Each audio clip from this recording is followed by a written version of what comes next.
Bridge বানাচ্ছে যে ওইটা বাগানের যাওয়ার জন্য। ব্রিজের ওগুলো কোনো ফাড়া নাই।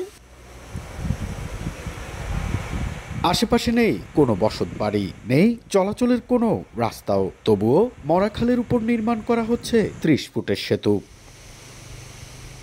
বান্দরবান সদর উপজেলার ক্যামলং পাড়ায় ২৮.৫ লাখ টাকা ব্যয়ে সেতুটি নির্মাণ করছে পার্বত্য জেলা পরিষদ। ইতোমধ্যে ৯৫% কাজ শেষ হয়েছে।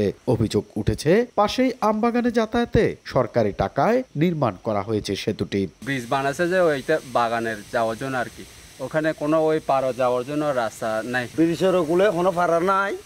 বাগান দেখি ব্রিজে নতুন বুঝছে।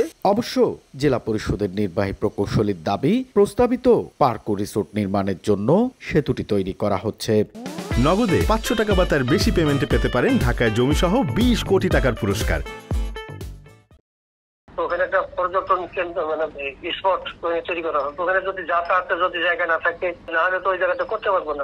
ওখানে এটা কমপ্লিট হয়ে গেলে ওখানে বিভিন্ন রকম কটেজ বা বাচ্চাদের বিনোদনের জন্য কোনো ধরনের কিছু আমরা স্থাপনা তৈরি করবো। ২০২২ সালে সেতুটি নির্মাণের কার্যাদেশ পায় ঠিকাদারি প্রতিষ্ঠান মেসার্স এইচকে এন্টারপ্রাইজ।